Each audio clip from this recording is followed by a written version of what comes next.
Dipersembahkan oleh, didukung oleh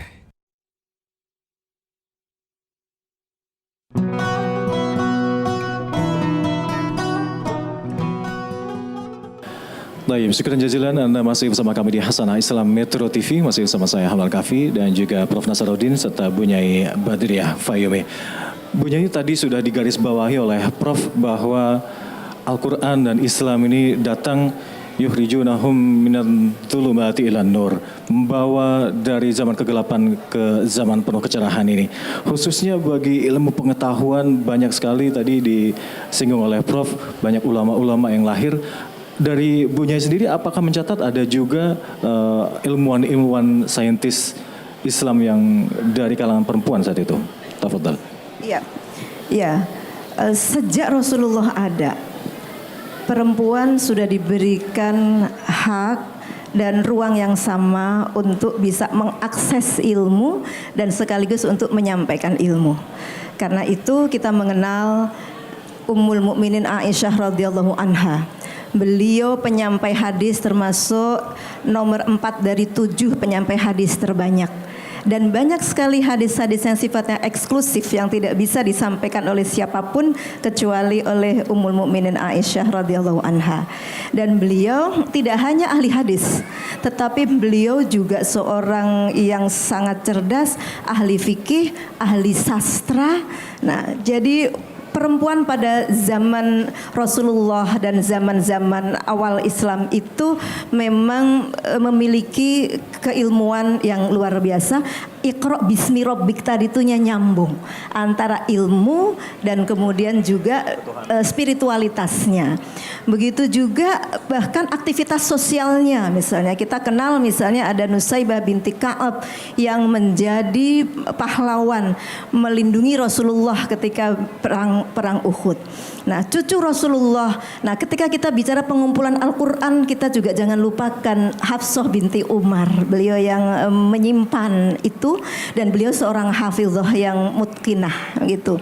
Kemudian cucu Rasulullah yang namanya Sukainah.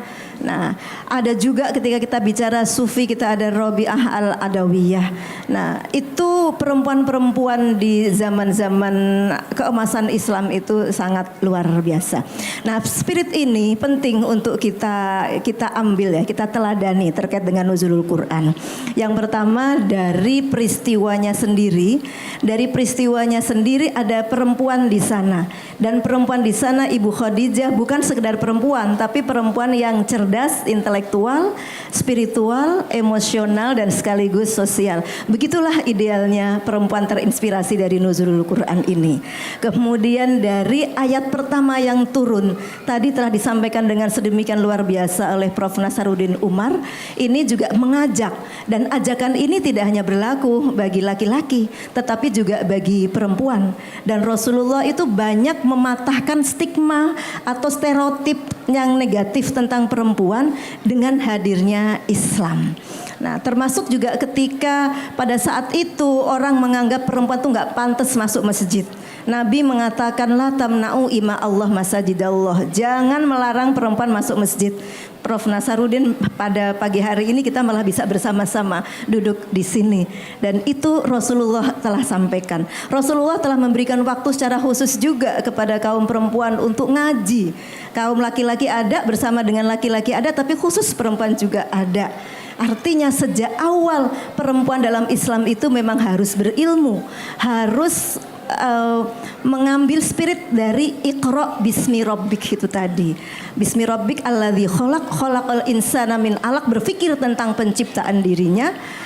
Kemudian juga harus belajar dengan al-qalam gitu ya, tulisan. Dan tidak hanya itu, laki-laki dan perempuan dengan ayat pertama ini tidak cukup hanya kita itu menjadi reproduksi pengetahuan saja, ilmu kita serap terus kemudian kita sampaikan itu lagi, tetapi kita juga harus melakukan inovasi-inovasi untuk bisa menghasilkan dan memproduksi ilmu-ilmu pengetahuan baru yang bermanfaat dan tertentu sesuai dengan kebutuhan zaman. Itu sebagaimana disebutkan dalam ayat Iqra bismi rabbikal ladzi khalaq khalaqal insana min 'alaq Iqra wa rabbukal akramul ladzi 'allama bil qalam. Manusia harus menjadi mulia, laki-laki perempuan harus menjadi mulia.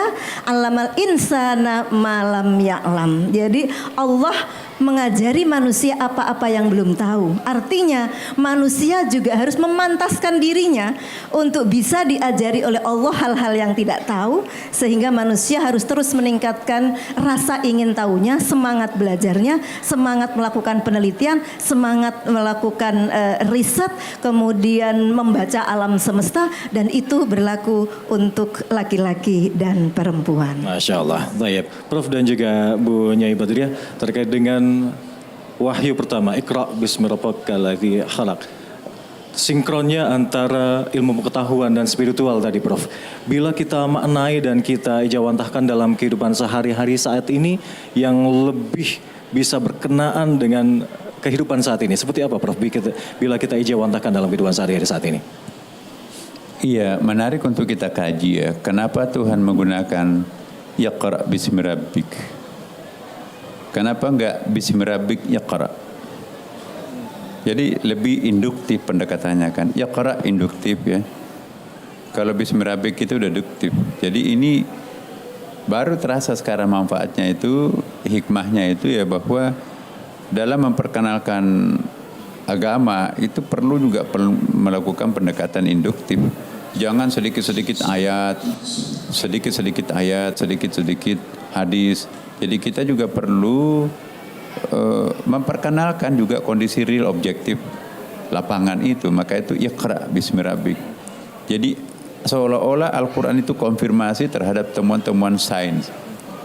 Iqra, tapi harus bismi rabbik. Iqra tanpa bismi rabbik itu nanti takutnya nanti akan lahir monster. Tapi bismi rabbik tanpa Iqra itu nanti apa yang akan terjadi ya lumpuh lah, tidak ada kemajuan. Prof dan juga Bu Nyai Dr. Badriah, singkat saja di penghujung segmen ini sekaligus closing statement 2 menit, Bu. Ibrah apa dari nuzulul Quran kaitannya dengan wanita ini?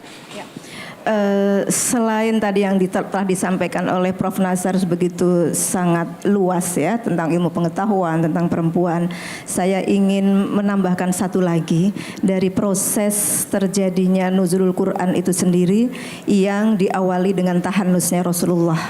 Jadi untuk mendapatkan sesuatu yang sangat luar biasa, itu manusia memang penting untuk melakukan refleksi, penting untuk melakukan kontemplasi.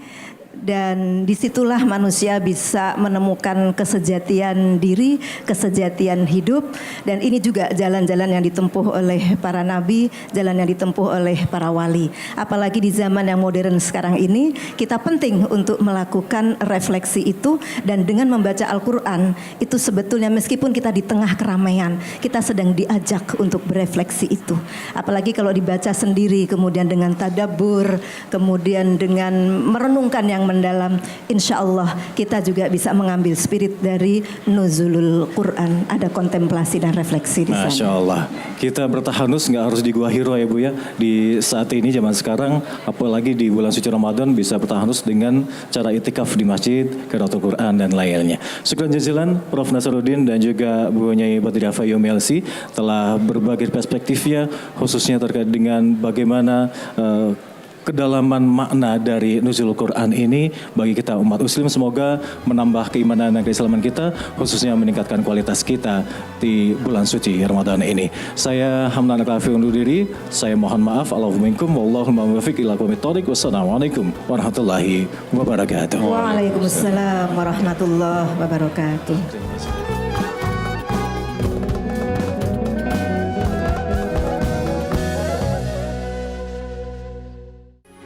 Metro TV.